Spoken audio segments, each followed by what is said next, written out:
नमस्कार, मैं हूं सत्यम और आप सम्मिलित हो रहे हैं चर्चा भविष्य वर्तमान से। सबसे पहले मेरा एक सवाल है आपसे, क्या हम अपने बच्चों को केवल एक अच्छी नौकरी के लिए तैयार कर रहे हैं या एक अच्छा इंसान भी बना रहे हैं? आज का समय पहले से बिल्कुल अलग है। बड़ी तकनीकें भी बढ़ रही हैं, जानकारियां भी बढ़ रही हैं, लेकिन चुनौतियां भी उतनी ही बढ़ रही हैं। ऐसे समय में हर माता पिता और अभिभावक की जिम्मेदारी बनती है, कहीं अधिक बढ़ जाती है। आज के पहले एपिसोड में हम बात करेंगे उन 3 बातों की जिन पर एक बच्चे का पूरा भविष्य टिका हुआ है। अगर हम कहें कि वो 3 स्तंभ हैं एक बच्चे के पूरे जीवन के सफर के, तो ये अतिशयोक्ति नहीं होगी। वो है शिक्षा, स्वास्थ्य और संस्कार। सबसे पहले, अगर इन तीनों में संतुलन है तो बच्चा जीवन में आगे बढ़ेगा भी, अच्छा करेगा भी और अच्छा इंसान भी बनेगा। तो आइए शुरुआत करते हैं। सबसे पहले शिक्षा पर बात करते हैं, शिक्षा व्यवस्था पर, हमारे कर्तव्यों पर।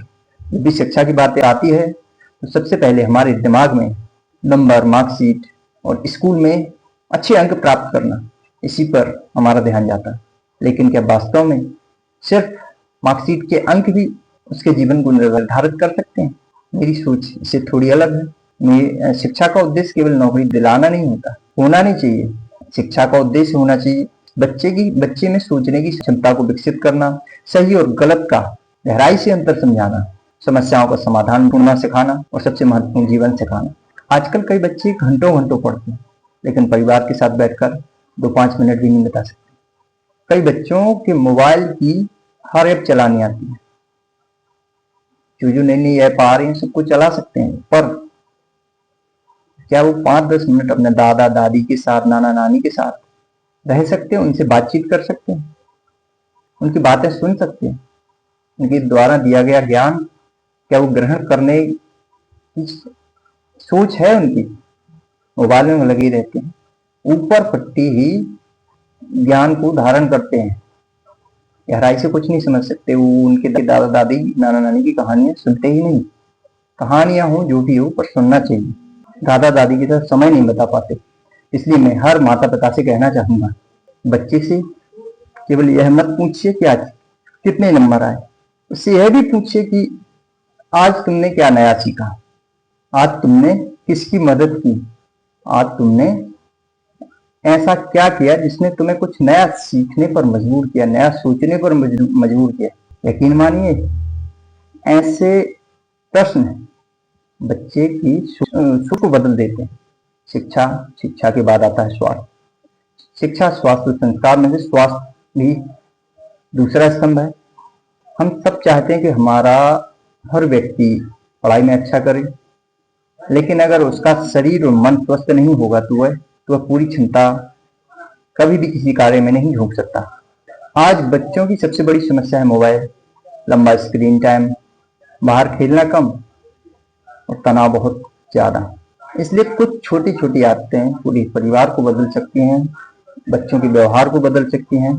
जैसे रोज एक समय पर भोजन करना, हर दिन कम से कम घंटा, आधा घंटा शारीरिक व्यायाम करना, प्राणायाम करना, ध्यान इत्यादि का कार्य करना, रात में समय पर सोना और सबसे महत्वपूर्ण बच्चे की अभिभावक द्वारा बात सुनना और उससे जुड़ने का प्रयास करना। कई बार बच्चा समस्या नहीं बताता, लेकिन उसका व्यवहार सब कुछ बता देता है। अगर आप गहराई से अपने बच्चे के साथ जुड़े हैं तो आप समझ सकते हैं कि उसको क्या समस्या है। इसलिए डांटने से पहले समझने की कोशिश करिए, उसके बाद आप डांटिए, उसके बाद उचित कदम उठाइए। इसके बाद संस्कार परिवार से ही मिलते हैं। संस्कार किताबों से कम और परिवार से ही ज्यादा मिलते हैं। बच्चा हमारी हर बात नहीं सुनता, लेकिन हमारे द्वारा किए गए हर कार्य को वो ध्यान से देखता है और करने का उसी तरीके से प्रयास करता है। अगर हम चाहते हैं कि बच्चा हमेशा सच बोले तो हमें सच बोलना पड़ेगा। अगर हम चाहते हैं कि बच्चा सभी का सम्मान करे तो हमें भी अपने माता पिता, जीवन साथी और समाज के सम्मानीय लोगों का, सम्मान पाने वाले लोगों का सम्मान करना पड़ेगा। याद रखिए, बच्चे को हम जो कहते हैं वह हो सकता है कुछ समय तक याद रहे, पर हमारे द्वारा जो कार्य किया जाता है उसको वो जीवन भर याद रखेगा। वैसे संस्कार का केवल धार्मिक परंपराएं नहीं, संस्कार को सीमित नहीं किया जाना चाहिए। संस्कार को केवल धार्मिक मान्यताएं की बड़े बुजुर्गों के चरण स्पर्श करना ये नहीं, संस्कार बहुत गहरे होते हैं। संस्कार केवल पूजा पाठ इसी से संस्कार नहीं माना जा सकता। संस्कार का अर्थ है ईमानदारी, अनुशासन, दया, जिम्मेदारी और अपने कर्तव्यों को समझना। बहुत विस्तृत वर्णन हो सकता है इसका। अगले वीडियो में हम इसका विस्तृत एक एक पर वर्णन देंगे। अंतिम संदेश, मेरी इस वीडियो को समाप्त करने से पहले एक छोटी सी प्रार्थना है कि आपकी अगली पीढ़ी इस देश का भविष्य है, हमारी अगली पीढ़ी इस देश का भविष्य है। आपको ही सुनिश्चित करना है कि किस कर्म से आने वाली पीढ़ी का भविष्य सुरक्षित होगा, हमारे किस कार्य से आने वाली पीढ़ी का भविष्य सुरक्षित होगा। आने वाली पीढ़ी बहुमुखी प्रतिभा की धनी होगी। कार्य हमें करना है, कार्य हम युवाओं को करना है। अगर हम अपने बच्चों को अच्छी शिक्षा, अच्छा स्वास्थ्य और अच्छा संस्कार दे पाए तो हम केवल एक सफल व्यक्ति नहीं बल्कि एक जिम्मेदार देशभक्त नागरिक भी तैयार कर पाएंगे। अगर आपको आज का यह एपिसोड पसंद आया है तो इसे दूसरे माता पिता के साथ, दूसरे माता पिता अभिभावकों के साथ शेयर करिए। आपकी राय और सुझाव भी कमेंट में आप लिख सकते हैं।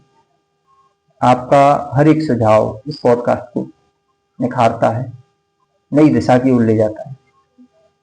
फिर मिलेंगे एक नए विषय के साथ और एक नई सकारात्मक सोच के साथ। धन्यवाद, नमस्कार, जय हिंद, जय भारत, भारत माता की जय।